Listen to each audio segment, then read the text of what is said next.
Benar aja. Belum apa-apa anak buah Anies Baswedan sudah pada ketakutan.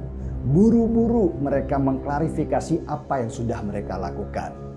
Kode keras, Sri Mulyani singgung dampak buruk korupsi, bakal diringkus nih para bohir itu. Ditulis oleh Daeng dari SeaWorld.com. Korupsi merupakan suatu penyakit yang luar biasa berbahaya. Kita lihat di Indonesia, skor persepsi korupsi kita membaik meskipun tahun 2020 mengalami penurunan. Ada apa gerangan ketika Fadil Muhammad dan kawan-kawannya di MPR geram dan menyalahkan Sri Mulyani atas pemotongan anggaran MPR yang kalau direnungkan baik-baik selama ini tak memberi manfaat bagi rakyat ya. Mereka bisa hidup nyaman, rakyat tidak. Mereka hanya mewakili yang enak-enak saja. Tidak ingin benar-benar merasakan bagaimana rakyat hidup dalam kesusahan dan banyak kekurangan. Rupanya Sri Mulyani sudah diketahui bakal tegas menentang korupsi. Ya, baru-baru ini Sri Mulyani sang Menteri Andalan Jokowi mengungkapkan bahwa korupsi merupakan sebuah penyakit yang luar biasa berbahaya. Maka barangkali gara-gara itulah banyak koruptor yang mulai was-was. Mereka tak bisa mencari alasan atau merangkai kelicikan agar tidak diketahui aksi korupsinya. Sehingga siapa saja yang merengek agar Sri Mulyani dipecat dari jabatan menteri memang harus diwaspadai. Permintaan itu jelas bukanlah kemauan rakyat Indonesia dan tidak mungkin presiden memecat begitu saja tanpa ada alasan yang jelas. Menteri yang pantas dipecat itu adalah yang terlibat korupsi seperti mantan Menteri Kelautan dan juga mantan Menteri Sosial. Kesalahan mereka ini sangat jelas, sedangkan Sri Mulyani sudah lama mengikuti Jokowi dan tampaknya sudah gerah dengan korupsi. Maka karena itulah tidak salah Bu Sri Mulyani saat ini tegas dan mengatakan bahwa korupsi adalah sangat berbahaya. Hal ini dikatakan karena sudah melalui kajian yang cermat dan menghitung teliti serta menganalisanya dengan seksama dan detail. Dan pastinya korupsilah yang merusak negara. Korupsi sudah jelas menghambat pembangunan. Bahkan utang bisa menjadi bengkak dan sulit dibayar jika terjadi korupsi. Korupsi akan membuat negara menjadi keropos dan lambat laun menjadi hancur, atau bahkan bisa bubarkan. Dan Sri Mulyani menegaskan bahwa korupsi adalah penyakit yang bisa meruntuhkan ekonomi dan kredibilitas pemerintahan. Maka karena itu sudah selayaknya presiden yang dibantu oleh kementerian menagih kembali utang orang-orang yang dulu seenaknya mendapatkan fasilitas dari negara tapi tidak memberdayakannya demi rakyat. Dan salah satunya adalah aset Tommy Soeharto pun disita karena penuh masalah. Lalu, apakah juga termasuk orang-orang yang meminta Sri Mulyani diberhentikan dari Menteri Keuangan? Bisa jadi kan? Korupsi merupakan suatu penyakit yang luar biasa berbahaya. Demikian kata Bu Menteri Sri Mulyani pada acara peringatan Hakordia Kementerian Keuangan 2021 hari Rabu 8 Desember 2021. Dan tepat sekali, Jokowi melakukan gebrakan-gebrakan yang membuat gerah para koruptor. Dan karena itulah di Indonesia sendiri tingkat berkurangnya tindakan korupsi terbilang makin membaik. Tercermin dari skor indeks persepsi korupsi yang kembali menurun pada 2020 meski tinggi skornya pada 2019. Artinya perjuangan ini memang terus digalakkan, jangan kasih kendor. Maka itulah nanti tahun 2024 pilihlah pemimpin yang benar-benar bersih dan tidak banyak kepentingannya pada parlente atau bohirnya. Misalnya, jangan pernah memilih orang yang gak benar kalau misalnya Doski itu mencalonkan diri. Bukankah di Jakarta begitu banyak masalah yang belum terselesaikan? Termasuk indikasi ketidakberesan Formula E dan yang terbaru adalah sumur resapan. Kan gak benar emang. Sri Mulyani juga menegaskan dalam acara itu bahwa korupsi memiliki dampak yang luar biasa merusak. Korupsi bisa menggerus tingkat kepercayaan karena masyarakat tidak lagi bisa mempercayai satu pemerintah. Bahkan pada level DKI, sepertinya warga Jakarta sudah mulai hilang kepercayaannya kepada pemerintahan di lingkungan DKI ini. Hanya karena seorang yang gak benar yang berhasil jadi gubernur yang jualan ayat dan mayat atau jualan agama.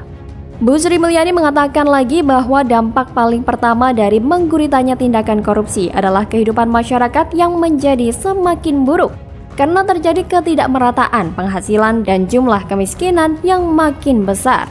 Meski mereka memiliki natural resource, maka banyak masyarakatnya yang kelaparan. Tidak bisa dapat pendidikan, bahkan untuk mendapatkan air bersih pun tidak diperoleh. Begitu kata Bu Menteri Keuangan.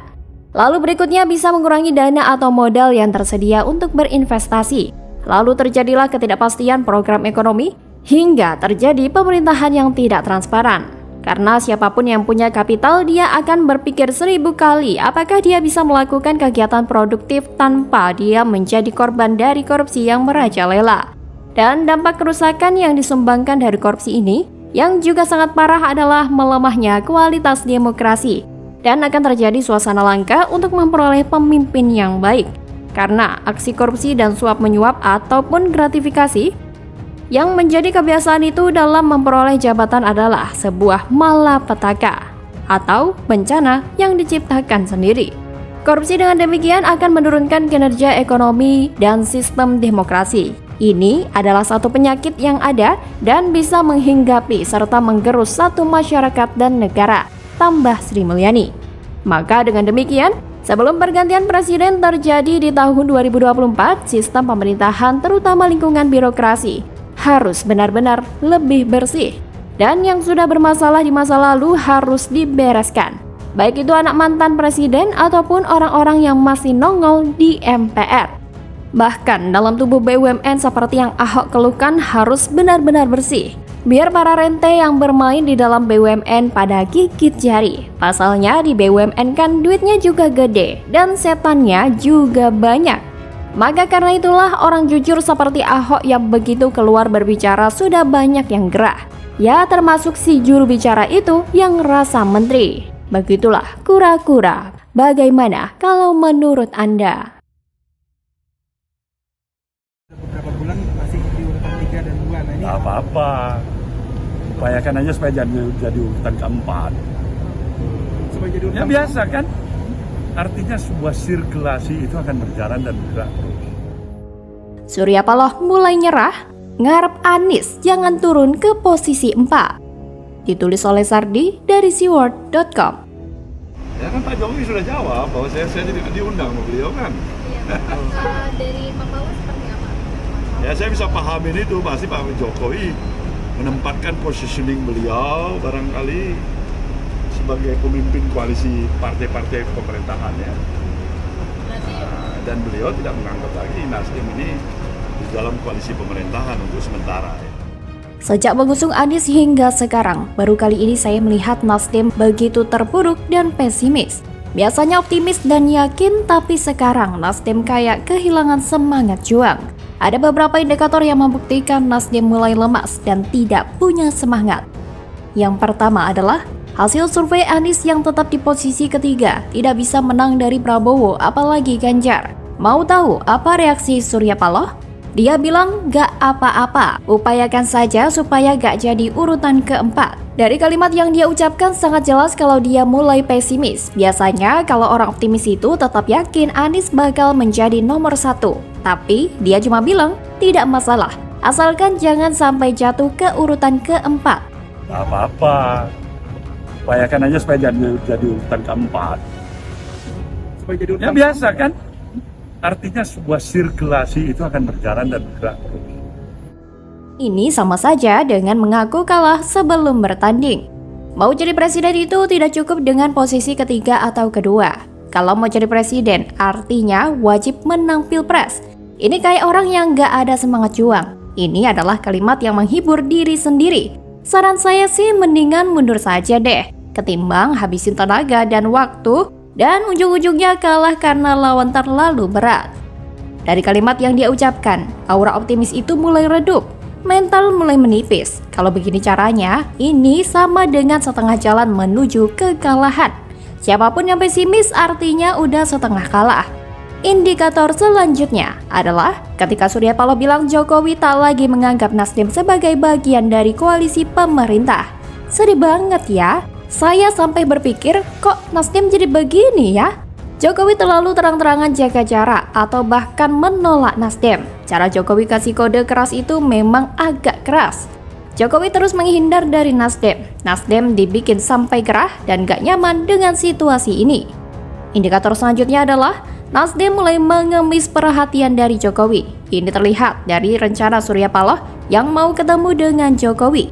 Dia minta bertemu Jokowi. Dia bakal menunggu sampai Jokowi punya waktu luang. Sedih banget ya. Ini ibarat seorang pria yang udah ditolak cintanya tapi terus berharap. Meminta bertemu untuk memberi penjelasan tapi tidak digubris. Memangnya Surya Paloh sanggup tunggu Jokowi punya waktu luang? Bisa-bisa dia tunggu sampai lebaran kuda. Untuk sekedar ucapan ulang tahun aja tidak diucapkan Jokowi kok. Gimana Jokowi mau luangkan waktu bertemu Surya Paloh? Mungkin Surya Paloh merasa dia masih bisa membujuk Jokowi. Minimal agar jangan terlalu keras. Minimal Anies tidak makin terpuruk. Tidak jatuh ke posisi keempat di survei selanjutnya.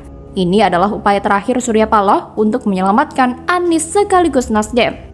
Indikator lainnya adalah ketika Surya Paloh bertemu dengan Luhut. Mungkin ini adalah pertemuan alternatif kalau tidak bisa ketemu Jokowi. Luhut pun jadi. Luhut dan Jokowi termasuk punya hubungan sangat dekat. Mungkin Nasdem menyampaikan sesuatu ke Luhut agar disampaikan ke Jokowi. Salah satunya adalah Surya Paloh minta agar Jokowi tidak terlalu ikut campur dalam urusan politik jelang Pilpres 2024. Surya Paloh, JK, Anies, dan Demokrat kompak dalam hal ini. Ini bisa bermakna satu hal penting, yaitu mereka sangat takut pengaruh Jokowi bikin nama mereka tenggelam. Baru kali ini ada partai politik yang sangat tidak berdaya di hadapan seorang presiden. Baru dicuekin gitu aja langsung lemas dan sedih. Harusnya Nasdem menjadikan ini sebagai cambuk untuk semakin giat berjuang dan memenangkan Anies. Ngemis perhatian dari Jokowi sama saja dengan menurunkan wibawa partai. Harusnya jual mahal sedikit lah. Kalau ditolak, ya sudah, tetap santai dan peduli amat dengan Jokowi. Itu baru namanya ada pendirian kuat. Udah tahu Anies itu antitesis Jokowi, suka melawan dan kadang sengaja berseberangan dengan Jokowi. Nasdem malah nekat mengusung. Kalau ada yang bilang Jokowi itu tidak bersikap negarawan terkait Nasdem, coba bayangkan ilustrasi ini. Saya bersahabat sudah cukup lama dengan satu orang, lalu satu orang ini kemudian memilih berteman dengan musuh saya, lalu mengaku akan tetap bersahabat dengan saya. Siapa yang mau percaya? Wajar kalau saya menjaga jarak ketimbang terjadi apa-apa nantinya. Jauh lebih baik Nasdem move on dan fokus ke Anies saja. Kasihan Anies karena peluang menang sangat kecil. Nasdem harus menghibur Anies. Kalau Nasdem ikutan sedih karena dijauhi Jokowi, siapa yang menghibur siapa? Bagaimana menurut Anda?